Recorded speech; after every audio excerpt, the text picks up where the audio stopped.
আমরা ইন্টারিম গভর্নমেন্টকে হুঁশিয়ারি উচ্চারণ করতে চাই, আগামী 24 ঘন্টার মধ্যে যদি হামলাকারীদের শনাক্ত করা হয়, তাদেরকে শনাক্ত করে এর পিছনে যে রাঘব বেড়াল আছে তাদেরকে যদি গ্রেফতার করা হয়, সারা বাংলাদেশে দাঁড়ানো চলবে। ওসমান হাদি ভাইকে চিনি।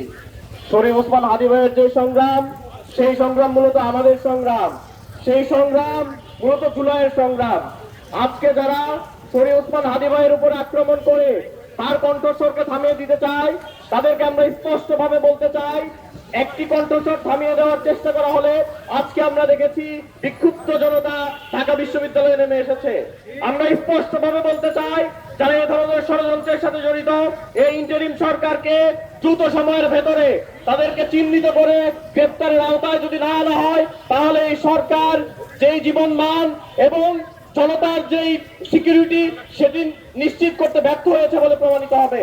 আমরা আজকের এই আয়োজন থেকে দৃঢ় কণ্ঠে ঘোষণা করতে চাই, আগামী 24 ঘন্টার ভেতরে যারা এই ধরনের ঘটনার সাথে জড়িত এবং এ ধরনের ন্যাক্কারজনক ঘটনার যারা নির্দেশদাতা, তাদের প্রত্যেককে গ্রেপ্তারের আওতায় নিয়ে এসে তাদের বিচার কার্যকর করতে হবে।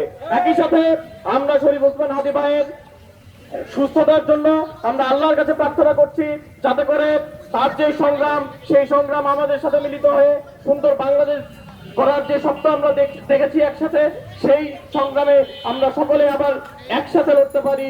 ঢাকা বিশ্ববিদ্যালয় সহ সকল বিশ্ববিদ্যালয় শিক্ষার্থীরা রাজপথে নামবে। আমরা ইন্টারিম গভর্নমেন্টকে হুঁশিয়ারি উচ্চারণ করতে চাই, আগামী 24 ঘন্টার মধ্যে যদি হামলাকারীদের শনাক্ত করা হয়, তাদেরকে শনাক্ত করে এর পিছনে যে রাঘব বেড়াল আছে তাদেরকে যদি গ্রেফতার করা হয়, সারা বাংলাদেশে দাঁড়ানো চলবে। আমরা সকলে ওসমান হাদি ভাইয়ের জন্য আল্লাহর দরবারে দোয়া করি, আল্লাহ রাব্বুল আলামিন আমাদের ভাইকে আমাদের মাঝে ফিরিয়ে নিয়ে আসুক। আল্লাহ রাব্বুল আলামিন ওসমান হাদি ভাইকে রাজপথে ফিরিয়ে নিয়ে আসুক। শাহবাগী ফ্যাসিবাদের বিরুদ্ধে বলিষ্ঠ কণ্ঠস্বর ওসমান হাদি ভাইকে টার্গেট কিলিং এর চেষ্টা করা হয়েছে।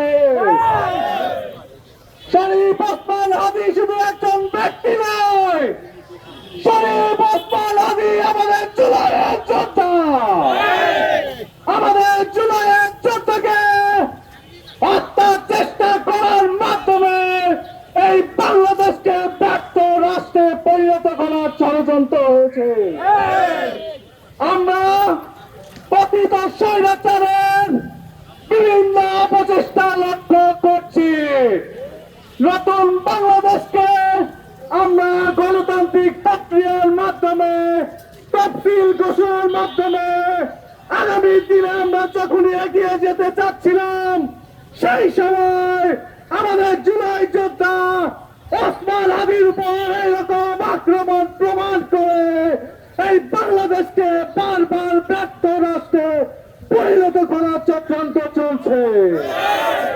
আমরা ডাকসুর পক্ষ থেকে হুঁশিয়ারি উচ্চারণ করতে চাই, যে বাজায় এই বাংলাদেশকে ব্যর্থ পরিণত করার চক্রান্ত চলবে। আমি কে, তুমি কে? আমি কে, তুমি কে? আমি কে, তুমি কে? আমি কে, তুমি কে? হাদি ভাইয়ের গায়ে গুলি কেন? প্রশাসন জবাব দে। হাদি ভাইয়ের গায়ে গুলি কেন? দিয়েছি তো রক্ত, রক্তে